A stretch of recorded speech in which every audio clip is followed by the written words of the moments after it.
A ver. Somos la generación de la información. Tenemos todo a la mano. Y es que hay un montón de gente en el mundo con una voz interior que necesitamos conocer. Por eso creamos esta comunidad, para que en cada capítulo logremos cultivar nuestro ser y también reconocer la voz feroz que tienes en tu interior. Yo soy Kenny Samantha. Yo soy Fer Altuzar. Y yo, Daniela Uribe. Hola, ¿cómo están? Espero estén muy bien. Hoy estoy muy contenta porque vamos a tocar un tema que muchas personas satanizan, y es la infidelidad. Es una palabra que nos llena de miedo. Viene con adjetivos como traición, humillación y abandono. Pero, ¿qué me dirías si te digo que hay la posibilidad de ser infiel sin que tu pareja se entere? ¿No desearíamos para nosotros una vida sexual más variada, diversa, hasta cierto punto inquieta y rebelde?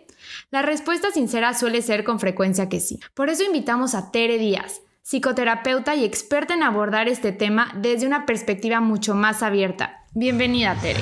Ay, muchísimas gracias. ¿Cómo están? Yo encantada de estar con ustedes con un tema que es motivo de dolores de cabeza, de muchas consultas, de talleres, de un libro que está por publicarse, porque pues sí genera muchísimo ruido, muchísima perturbación, muchísimo dolor también, pero creo que así como lo dices y lo introduces, Daniela, también habría que darle la vuelta para ampliar la perspectiva que tenemos como muy lineal de el bueno y el malo, la víctima y el villano, el traidor y la sufrida, etcétera, etcétera, para entender pues de qué va el deseo, ¿no? Como yo siempre digo, uno se casa o se empareja con la persona que uno considera que tiene compatibilidades en distintas áreas, con quien puede proyectar a futuro una vida en común, etcétera, etcétera, pero el deseo no se casa con nadie, y esa gestión del deseo es de las cosas más difíciles de manejar y que requieren de mayor reflexión, madurez, decisión, porque, bueno, estamos en una sociedad que sataniza muchas cosas todavía y que no puede mirar con complejidad este tema. Entonces me encanta que ustedes tengan esta inquietud. No dejo de pensar que tenemos que, sin hablar de aceptaciones, permisividades, porque la gente luego se cuelga de estos temas cuando abres la perspectiva a hago lo que quiero, yo tengo el derecho, mi libertad, mi cuerpo, pero hasta hago este tono de voz porque es así como voy derecho, no me quito, me vale madres.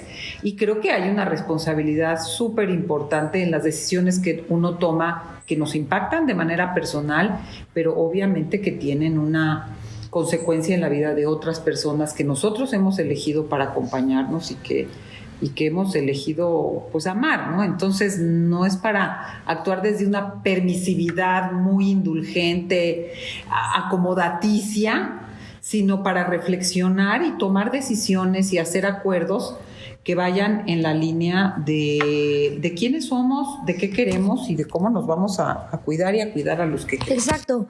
Y hablando de eso, me gustaría comenzar con algunos datos duros que vimos en tu página web, y me encontré que en el 60 y el 80% de los hombres y el 40 y el 45% de las mujeres han sido infieles. ¿Y por qué el ser infiel es tan común? ¿Por qué ella como... O sea, yo me encuentro con comentarios con amigas de ay, seguro tu vato ya te puso el cuerno. Ay, se va a ir allá, seguro te va a poner el cuerno. O tú, no me digas que no. Ya sabes, como que está demasiado normalizado como hablarlo con los amigos, aunque en realidad con la pareja es como esta otra cara de ¿cómo crees? No, nunca. Pero los datos dicen otra cosa. No mienten. Mira, yo te diría que uno muchas veces no lo habla con la pareja porque sigue siendo un tema tabú. Y el tema sexual y el tema de la no exclusividad sexual. Y uno quiere para uno lo que no está dispuesto muchas veces a dar, porque creemos, ay no, bueno, yo claro fue una cana al aire, no para nada me voy a enamorar, cero quién sabe qué y quién sabe cuánto, ¿no? Como que yo creo que yo tengo la madurez, la inteligencia y la claridad de controlarme, pero que... Control. Sí, pero que tú lo hagas Y ya, no sé. Y luego más con estas ideas de que la mujer sí se enamora y se tiene que enamorar y se tiene que vincular afectivamente. Sí, estamos más socializadas y predispuestas, pero también yo conozco cada vez mujeres que no requieren de una gran afectividad para poderse permitir una libertad sexual. Entonces hay muchos estereotipos y te contestaría que ni que uno se permite y se considera maduro para hacer algo que no quiere que el otro viva porque no me quiero poner en riesgo. Y por otro lado, también implícitamente asumimos, a veces explícita, pero muchas veces tácitamente, un acuerdo de exclusividad sexual que con el tiempo empezamos a cuestionar y se empieza a desbalancear. Entonces, todos quisiéramos como un ideal eso y creemos al principio de una relación, cuando está el deseo a todo lo que da, la pasión, el enamoramiento con el tú y yo soy uno mismo, tú y yo somos uno mismo, pensamos que eso se va a sostener y está más que comprobado que el enamoramiento toma un tiempo, que esta idea de tú y yo somos uno mismo se va desvaneciendo y que se necesita volver como a un estado más normal en el que tú eres tú, yo soy yo, y de ahí se abren muchas posibilidades. Entonces, creo que ocurre mucho más porque es algo bastante conectado con la naturaleza del deseo y de nuestra sexualidad, pero en teoría quisiéramos asegurarnos una no competencia, una no posibilidad de abandono, un no riesgo de sentirnos humillado y de poner en juego algo que consideramos valioso. Entonces, por eso hay tantas contradicciones, por eso decimos una cosa pero actuamos otra, pedimos algo pero a nosotros nos permitimos determinadas cosas. Entonces, creo que ahí entra esta contradicción, más con un deseo de un ideal que es difícil de sostener, que es difícil de acordar, y por un miedo a la humillación y al abandono, ¿no? Entonces, y a que nos comparen. De ahí que los datos se van mostrando así. Y yo te diría que este cambio que se va dando en que cada vez hay más mujeres que se permiten una infidelidad, pues tienen que ver con que antes justo la monogamia se construyó porque en una sociedad patriarcal, cuando inició la propiedad privada, pues los varones querían asegurarse que sus descendientes, que sus hijos, quienes iban a heredar lo propio, pues fueran sus hijos, ¿no? ¿Y cómo iban a asegurar que esos hijos eran sus hijos? Pues clausurando la apertura o la posibilidad de que su pareja, su esposa, su mujer se pusiera en contacto sexual con otras personas. Entonces, realmente, estos acuerdos de monogamia surgieron para que la mujer no tuviera más parejas, porque el hombre siempre ha estado mucho más indultado o permitido una doble vida, una doble moral o incluso una explícita, con esta idea de los hombres, así es la sexualidad masculina.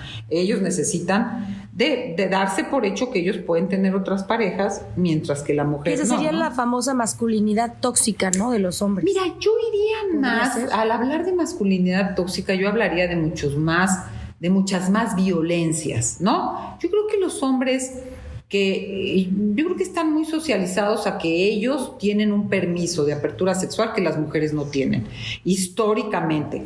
Claro, culturalmente, ¿no? Totalmente. También en otros lugares podemos ver cómo el hombre se puede casar con más de 5 mujeres, pero las mujeres no podemos tener 5 esposos. Y aquí me da, por ejemplo, muchísima curiosidad la parte, yo estaba hablando con Fer y Kenny justamente, de que cuando eres infiel, como que tú sientes que lo controlas.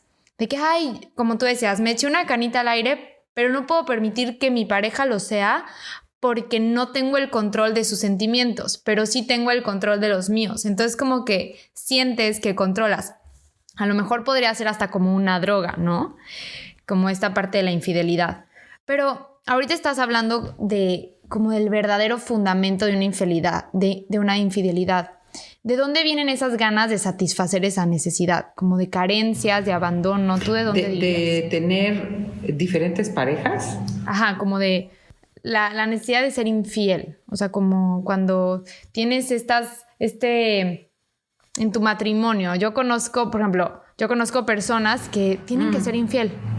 infieles, siempre. Y te dicen, es que así mantengo mi matrimonio. Y es como, ¿cómo así mantienes tu matrimonio? Sí, es que así nos funciona. Haría una distinción con esto que dices también tú, Dani. La masculinidad tóxica para mí es este privilegio de género masculino en una sociedad patriarcal en México _machista, donde yo me condono lo que a ti te condeno. Entonces, cuando hablo de masculinidad tóxica, hay patanes que son infieles y que abusan de esto y que verdaderamente, pero al mismo tiempo que abusan de esta sexualidad, diría yo, compulsiva, o se permiten una serie de cosas, tienen otras conductas muy patanas, ¿no? Como controlan con el dinero, hacen gaslighting, mienten. Hay una serie de barbajanadas, por decirlo, que van de la mano con un machismo y con una serie de violencias que hacen tóxicas esta manera de ser hombre para la sociedad en general, para ellos mismos, y en la sexualidad en particular pueden ser terriblemente abusivos, y no solo abusivos, descuidados. Pero si ampliamos esto a lo que tú dices, Dani, de ¿por qué hay quienes dicen que les funciona? Bueno, yo creo que no hay mucha reflexión cuando tú te das cuenta. Yo te diría, hay parejas que a cierto punto de su relación, hablado o no, una infidelidad llega a ser la transformación de una relación demasiado cerrada a cierta flexibilidad. ¿Por qué? Porque hay una contradicción entre lo doméstico y lo matrimonial y lo erótico y la pasión. Por las razones que quieras, que podemos entrar a discutir 800, requieren de condiciones distintas para existir. Entonces, la pasión, el erotismo, el deseo, se da más en la incertidumbre, en la imposibilidad, en lo más clandestino, en la distancia, en lo efímero. Y tú fíjate, los momentos de mayor intensidad pasional y erótica tiene que ver cuando no sabes si te va a contestar, te vas a separar y quizás no lo vuelves a ver, los amantes, ¿no? En donde si te cachan se acabó y ya te estás empezando a enamorar. Entonces, ese es como este rush, ¿no? Como el rush humano, como dopamina, liberas. Seguramente en el cerebro empiezas a segregar muchísimas sustancias adictivas y por eso necesitas de la infidelidad. Pero más que necesitar, yo te diría que el deseo fluye mucho más cuando no tienes la seguridad y la certeza de que ese otro está ahí y está para ti, en la incertidumbre, en la dificultad, en los tropiezos, en la imposibilidad. De ahí esas pasiones de nos van a separar, lo nuestro es imposible, no nos dejan nuestros papás, tenemos diferentes religiones, razas, ciudades, o a ti te casaron a huevo pero me amas a mí, y ese tipo de cosas. Y lo doméstico, para regresar a tu pregunta, lo doméstico, construir una familia, tener certezas, apegarte, confiar, platicarte, requiere de seguridades, certezas, rutinas, cierta transparencia, saber que vas a estar a esta hora, que te vas a ir a esta hora, que si me dices esto va a pasar. Entonces, meter en el paquete del matrimonio o de la vida de pareja estable las dos cosas que nunca habían estado juntas en la historia. O sea, antes la gente concertaba los matrimonios. Te casabas con quien iba a continuar el apellido, con quien era una mujer reproductiva, con quien servía para aumentar tus propiedades. Pero realmente no se casaba la gente por amor. El amante, el deseo, se daba con las cortesanas, con lo imposible. Entonces, metes esto y lo que dice tu amigo o X, Y o Z, que lo puedes decir de manera muy bien pensada, muy claramente entendida, no autoindulgente, eso sostiene el amor. ¿Por qué? Porque si tú juegas con eso de manera consensuada, porque ahí está el tema de la injusticia o de la infidelidad, para mí sí, pero para ti no. Si tú juegas con esta cercanía y distancia, que no tiene que necesariamente ser a través de un tercero con quien tengas realmente vida sexual, es más fácil que se dé en una relación estable, matrimonial o no, un cierto espacio que permite que circule el deseo y no se caiga en lo que todo el mundo se queja. Es que ya es aburrido, es que siempre es lo mismo, es que yo lo quería, nos entendíamos, pero ya llevamos un mes sin tener relaciones, ya no se me antoja. Se pierde el deseo en la rutina y en la certeza. Y de ahí que lo nuevo, lo diferente, lo imposible y lo prohibido sea más antojadizo. Entonces, cuando él dice, o ella dice, no sé si lo dice un él o un él. Cuando tú me dices, es que él dice que con eso funciona más un matrimonio. Un hombre. De hecho, justamente me daba muchísima curiosidad cuando me platicaba, no, es que yo tengo este pacto con mi esposa, ella no se tiene que enterar de nada, pero podemos hacerlo. Y yo como con esta mente de familia, todavía yo sí creo en la monogamia, es lo que te iba a preguntar ahorita.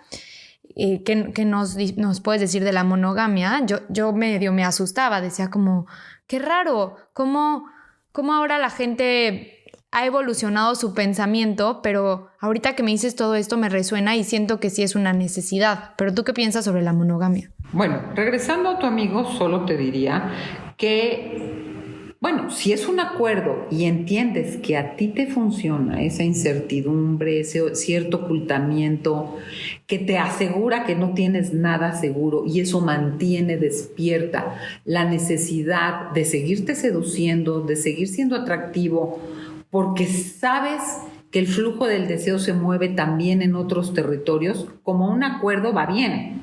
Pero hay quien se lo da para él, pero de ninguna manera lo permitiría para la otra persona. ¿Me explico? ¿Te hace sentido lo que digo? Ahora, paso a tu pregunta de la monogamia.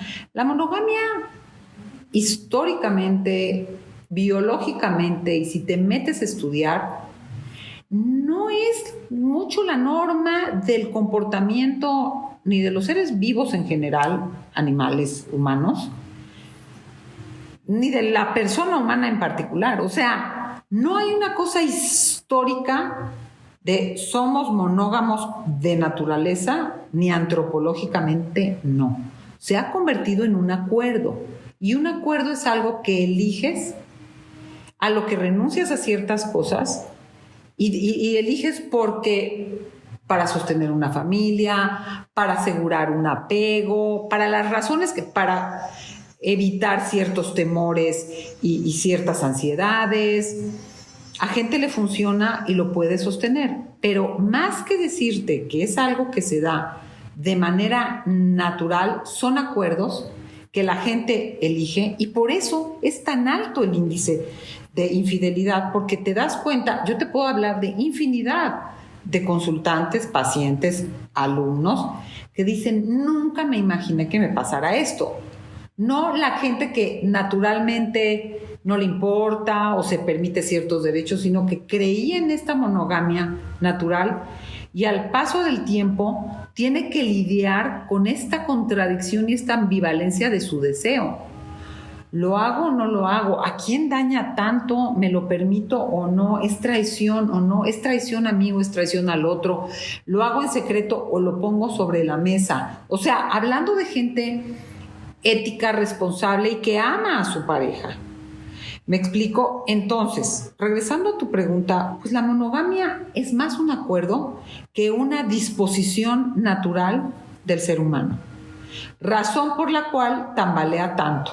Y más en una época de tantas libertades, de sentir tanto el derecho y la libertad de tomar las decisiones sobre el propio cuerpo. Ahora, ¿qué ocurre? Que la no exclusividad sexual siempre tiene riesgos, como la exclusividad sexual los tiene. Tú corres los riesgos que quieras.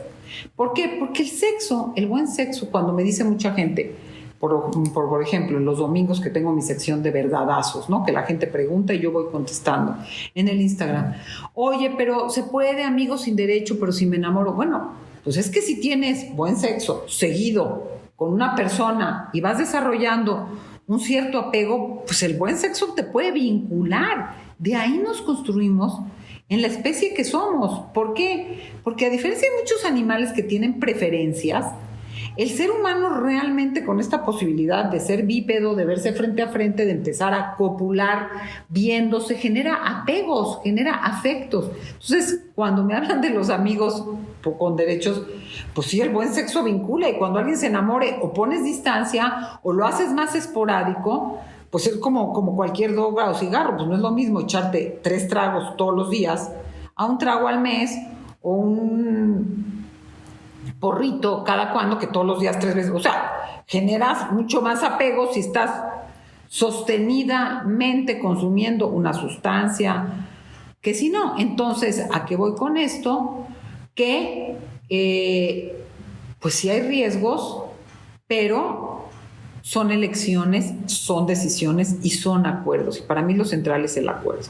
Entonces, contestándote, Dani, si tú me dices la monogamia es súper natural, pues mira, no está probado antropológicamente que seamos tan monógamos. Éramos monógamos, y si nos vamos a cómo nos desarrollamos como especie, pues las tribus, aquellas tribus cuando una hembra se embarazaba, pues buscaba, al tener que tener estos brazos ocupados en cargar un bebé, porque el ser humano es el animal que requiere de mucho más tiempo para ser autónomo, ¿no? Un animalito a las tantas semanitas lo dejas y ya camina y sigue a la manada.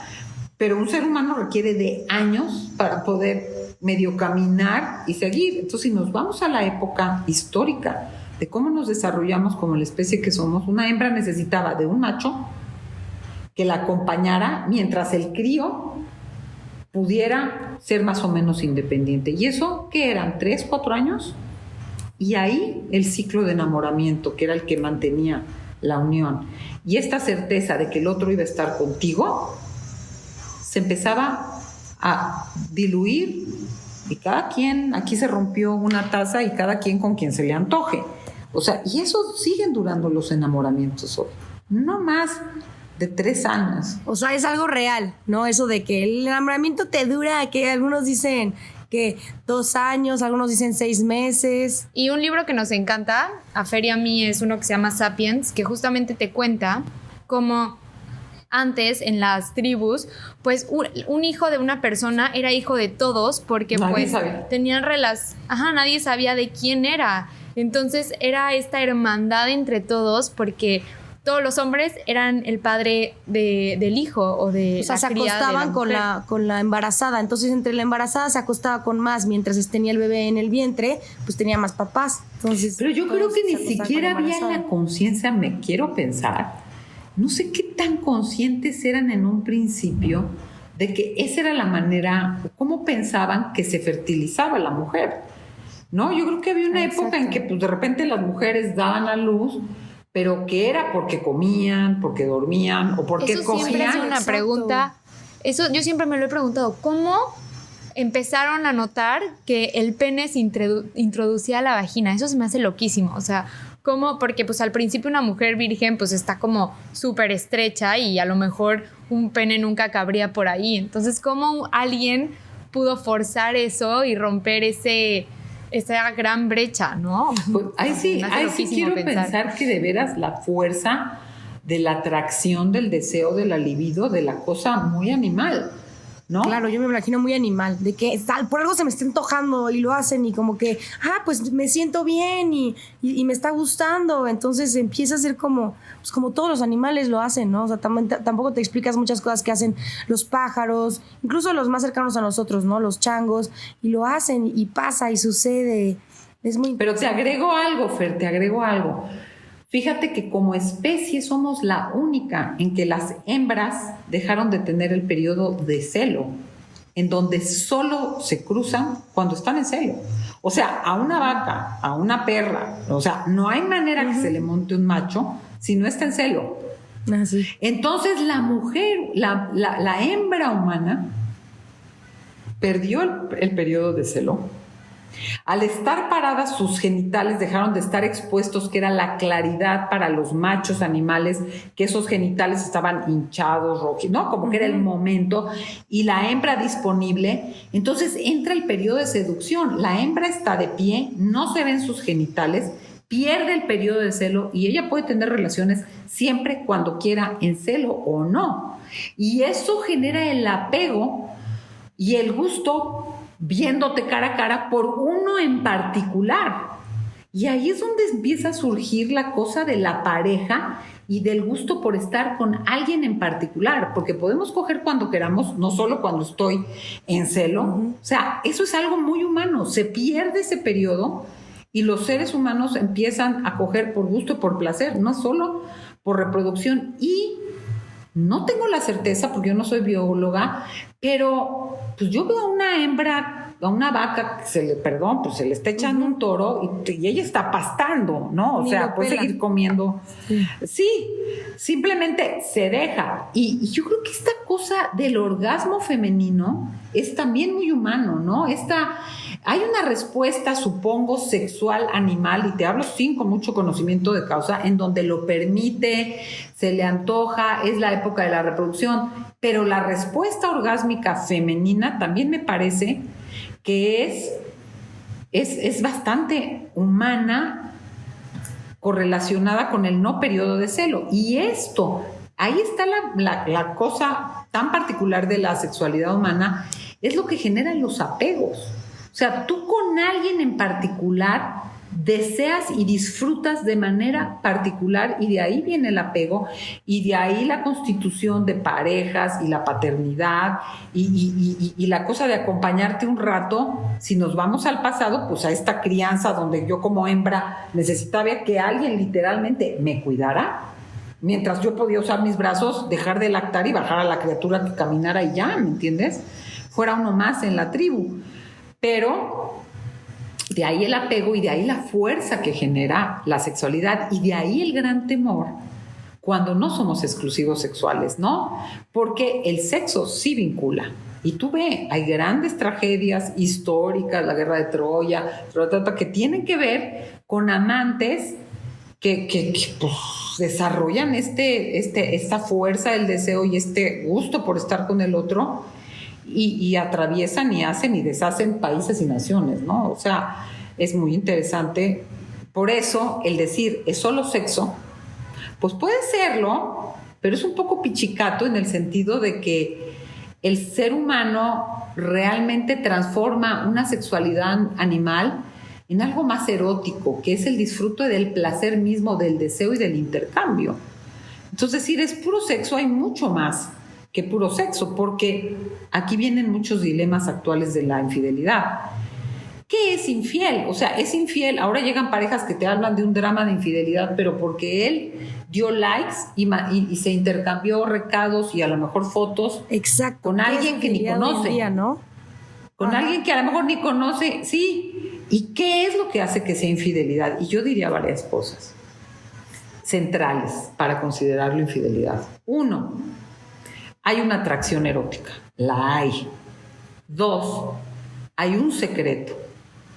Y 3, se está rompiendo un acuerdo. El que sea. Que a lo mejor el acuerdo se vale que seamos no exclusivos sexuales, pero no se vale que sea en nuestra ciudad. Ok, si los dos viajamos de trabajo y tú estás en Tampico y ahí te echas una cana al aire o tienes una amiguilla, pero en la ciudad no se vale, en mi ciudad. Y ya rompiste ese acuerdo porque resulta que me explico, es el rompimiento de un acuerdo. Lo que es muy curioso es que a las parejas les da pavor tener acuerdos en esa línea, o prefieren actuar que es que un acuerdo de monogamia cuando alguien internamente sabe que no lo va a cumplir. Yo hay parejas que digo, híjole, neta, vas a entrar a una terapia. Si no vas, primero, ya te cacharon. Segundo, no vas a dejar a tu amante porque no me digas que es solo sexo. Hay un involucramiento y sería una patanada. Porque no falta, mándale a la chingada y dile que fue puro sexo. Oye, pero si la otra es persona, no es muñequita de hule. No la vas a dejar. ¿Y a qué haces terapia? Pues sepárense, ¿no? Decídete, resuelve, explícale. Pero pues meterte en un dilema en que no se puede hacer de esa manera porque ya te involucraste, no tiene caso. Entonces, vuelvo a que es infidelidad. Hay un secreto, hay atracción erótica y estás rompiendo un acuerdo. Porque puede haber secreto y atracción, pero no estás rompiendo un acuerdo. Entonces no sería infidelidad. Claro. Pero Y vienen regresando a esos este tres acuerdo factores socialmente unidos. aceptado, ¿no? En el que te hizo infiel tu esposo o tu novio, en general tu pareja. ¿Qué pasa con el perdón?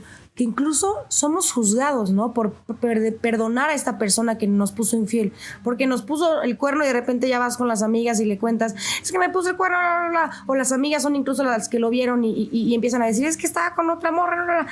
Y dices tú, tengo esta presión social de terminar con este vato porque lo que hizo no está bien aceptado, ¿no? Pero en realidad hay veces que en tu interior lo quieres perdonar o que lo platicas o sea, ¿qué pasa con esta, cuando no sé, tú das terapia, qué pasa cuando llegan las personas con este dilema de la otra parte, no del que puso el cuerno? Bueno, para hablar del perdón, yo te diría que primero, a mí me sorprende cuántas cosas sí se perdonan, que son para mí mucho más imperdonables que una infidelidad, con una infidelidad cuando realmente la infidelidad es perdonable, porque hay infidelidades que no son perdonables y hay infidelidades que son perdonables, y ahorita vemos por qué. Pero primero digo, lo sexual tiene un peso, porque hay cosas imperdonables que la gente perdona, y yo siempre pongo el ejemplo, recuerdo una paciente que el esposo se aliaba con los hijos en contra de ella, y con los hijos hablaba horrendo y la pendejeaba. Él se daba permisos de me voy con mis amigos a Cuba, a Las Vegas, pero para que ella se pudiera ir un fin de semana a Tequisquiapan con su amiga, se la hacía de pedo. 3, el dinero. Él controlaba el dinero, entonces ella le tenía que pedir, pero hasta para el manicure. Y él, pues, decidía, compro esta casa, vendo este coche. 4, era de un prepotente y abusivo con empleados. Trataba a la gente con la punta del pie. 5, tranza. Y un día ella llega y dice, esto sí no se lo voy a perdonar. Está chateándose con una mujer. Y yo pensaba, ¿y todo lo demás sí se lo vas a perdonar? No. Así me parece imperdonable. Todo lo demás. Nunca lo había visto de esa forma. Imperdonable. Es abusivo, es majadero, es tranza, es cabrón. O sea, alía a sus hijos contra ti. Se da permisos que no te da, te pendejea y te humilla. Pero que se chatee con una mujer, eso sí no se lo voy a perdonar. Entonces, fíjate, primero diría, bueno, ya era un patán con doctorado, ¿no? Pero, o sea, lo demás es perdonable. ¿Es perdonable un hombre que no tiene ética alguna? A mí me parece que el deseo es mucho más complejo y queda en un cuestionamiento ético, primera cosa, que todo lo demás me parece imperdonable. Alguien que maltrata a sus empleados, alguien que es tranza, alguien que alía a los hijos en tu contra, alguien que abusa de su poder y decide sin permitirte opinión. O sea, eso es imperdonable. No, pero se chateó con una mujer. Eso sí, esto sí no se lo voy a perdonar. Yo dije, auxilio. O sea, por favor no le perdones nada. Entonces, ¿a qué voy con eso? Hay que hacer esa distinción. No todo infiel es un patán, no todas las infidelidades. Cuando estamos hablando de la complejidad del deseo, del amor, de las relaciones que cambian con el tiempo y que nosotros cambiamos, no se puede negociar. Mientras que lo otro sí es ética. Hay hombres, más hombres infieles que mujeres, que dicen, es que cuando, de verdad, hombres buenos que la cagaron o que están en un dilema y que a veces se separan. O sea, la mujer quiere la escritura de la casa, ya no quiere que se lleve a los niños. Oye, espérame, no soy un delincuente, ¿no? Y hay delincuentes, y nos podemos ir a la película del Padrino, donde con las mujeres eran muy acá, pero hacían barrabasada y media. Pero con las mujeres no se metían, ¿no? Entonces, hagamos esa primera distinción. No toda persona infiel es enferma mental, abusiva, patana e inmadura. Hay infidelidades que tienen que ver con tareas personales. Hay infidelidades que tienen que ver con relaciones que no han podido poner sobre la mesa lo que quieren y lo que necesitan, y de repente truena la infidelidad, que era como el canal, como la valvulita de escape, y a la hora de que truena la infidelidad tienen a huevo que hablar, resolver, decidir y negociar, ¿no? Y hay infidelidades que tienen que ver con puertas de salida, esto se acabó, no sabíamos cómo terminar, aquí se rompió una taza, cada quien para su casa, y ya, qué bueno, porque era imposible terminar y esto nos permite decir bye. Y hay infidelidades que son un paso a replantear, actualizar la relación. Yo te puedo decir, yo les puedo compartir de casos en donde la infidelidad replantea los acuerdos de todo tipo y a veces incluso los acuerdos sexuales. Dicho esto, hay infidelidades que son perdonables si la persona se da cuenta que tiene que ver con algo que es un trabajo personal y que tiene que cerrar un círculo de lo que sea, que nunca vivió estas experiencias, que estaba esto, que se dan mucho cuando hay pérdidas importantes, cuando alguien está enfermo y se muere, o cuando los hijos se van de casa. O sea, hay periodos de la vida en donde hay más ansiedad. Cuando la persona hace una reflexión y dice, perdón, no pensé que te iba a lastimar, no creí que me iba a pasar esto, y hay un deseo de reparar y de actualizar los acuerdos. O sea, y hay infidelidades que ¿qué perdonas? Hay gente que quiere perdonar porque no está lista para terminar, pero que se ve muy pocas posibilidades ni de que el otro o la otra quieran cambiar, puedan cambiar y estén dispuestos ni siquiera a dejar esa relación. ¿Me explicó? Ahora, regresando a lo que dices, Fer, es que hay esta idea, si perdonas una infidelidad eres pendeja, ¿eh? Pero yo puedo andar con un mi rey insoportable, patán, vulgar, que incluso hace estas distinciones de las niñas que son putas, golfas, zorras, hay que usarlas, pero la niña bien para casarme, y eso sí lo tolero. ¿Me explicó? Y eso a mí, por ejemplo, perdón, de manera muy particular, ese tipo de hombres que me cagan, ¿no? Porque tienen esta cosa de la niña y las mujeres luego, yo no soporto, si no lo soporta un hombre, que una mujer diga, es que esa zorra, híjole, tú misma te sumas al lenguaje en donde los hombres, porque lo que el hombre se le condona, a la mujer se le condena. En un hombre, bueno, es que es hombre, es que es galán. No, la mujer es una zorra, es una puta, es una fácil.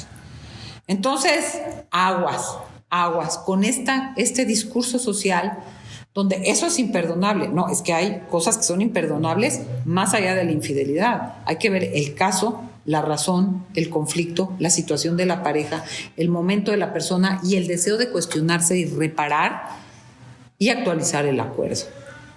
¿Les hace sentido? Totalmente. Y justo lo que dices es algo muy importante y que hablamos mucho, el que las mujeres nos sumemos a este discurso, que ahorita más está... Yo escribí un artículo que hablaba sobre el feminismo hoy en día, que creo que también el feminismo, una parte de eso es empezar desde nosotras, desde el lenguaje, desde cómo nos comportamos con nuestras mujeres y de realmente crear esta hermandad que empieza de nosotras. Porque si no empezamos nosotras, no hay que pedirlo. Podemos ser tan machistas como los peores machos. Podemos ser tan machistas como los peores machos, ¿eh? Uh-huh. No, pues dicen que pues la mamá es la que cría al macho. Entonces, en mi casa, por ejemplo, existe eso. O sea, mi mamita hermosa creó a 2 machitos hermosos también, pero pues es esta parte que tienes que romper la educación, porque pues mi mamá viene de una educación muy, muy, muy antigua. Entonces, por eso es esta parte de que las madres también... Pero te agregó algo. ¿Y dónde están los papás? ¿Los papás no tendrían responsabilidad de criar? O sea, la mujer está sobrecargada en esta cosa machista, con la ideología machista, pero de ella es la responsabilidad. Entonces, aparte de todo, es su culpa. ¿Dónde está el hombre que entra desde esta cosa también amorosa, paternal? Porque en este país adolecemos de padres responsables, presentes, igualitarios, ¿no? Entonces, aparte, fíjate cómo es el discurso. Y mi mamá creó al macho. Sí, pero tu mamá cargó sola, no sé qué pitos tocaba tu papá en esa crianza. O sea, era pedo de tu mamá, la educación de ustedes y de sus hijos. Él, proveedor, no digo de tu papá, en general, él es proveedor, a él se le exenta de las labores de crianza y domésticas, y entonces es rollo tuyo, ¿no? Ahí si sale mal el niño es tu culpa, si sale bien, pues es de los dos, ¿no? Es resultado de los dos. Pero como también es parte de esta sociedad machista y patriarcal que el pedo de educar es de las mamás. ¿Dónde están los papás? Yo te diría que de los dolores más grandes que llegan a consulta son hijos varones sin padre. O sea, sin un padre presente, que los valide, que los confirme, que sea amoroso, que sea sensible, que los mire. Entonces, te fijas cómo todo se va congregando a este círculo muy patriarcal, muy machista, que deriva en que las mujeres infieles todavía se les puede en muchos países matar, ¿no? Correr, maltratar, y pues a los hombres, como digo, a lo que al hombre se le condona, a la mujer todavía se le condena, ¿no? Y como incluso esos hombres que tuvieron falta de papá, pues también buscan esa, no sé, como las famosas daddy issues de las mujeres, también lo tienen los hombres, ¿no? Y buscan muchas relaciones que cubran ciertas necesidades, ¿no? Y que todas esas necesidades, pues no las, igual y dicen, no las puedo encontrar con una persona.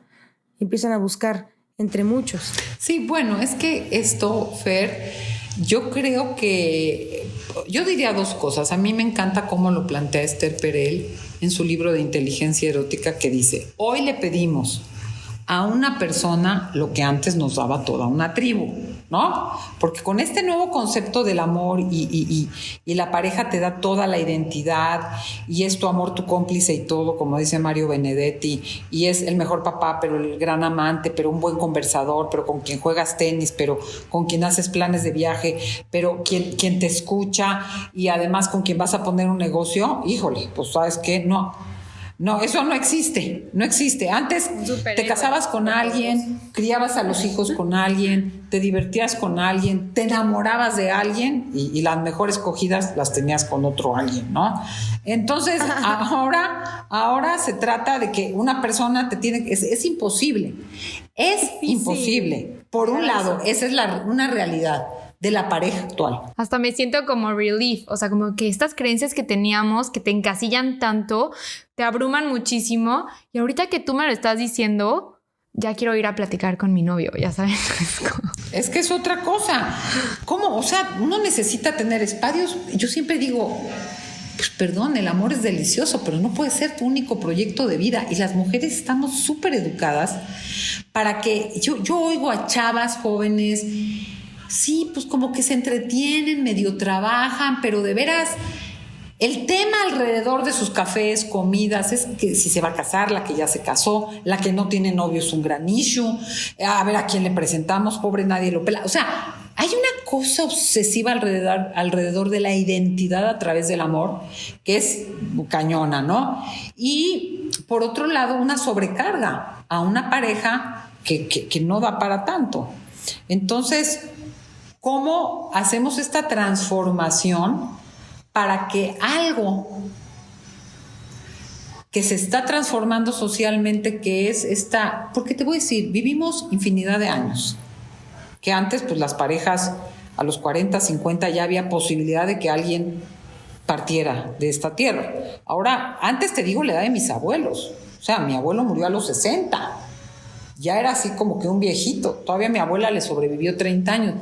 Pero ahora vivimos muchísimos años, con una infinidad de posibilidades, de territorios a explorar en cuanto a trabajo, amistades, proyectos de vida, etcétera, etcétera. Pero no integramos, nos sigue haciendo un shock el tener una vida sexual más diversa si no es con monogamias sucesivas.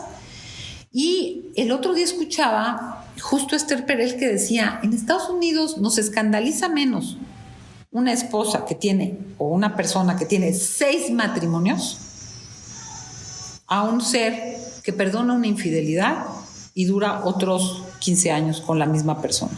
O sea, es imperdonable, es incuestionable, es la peor traición.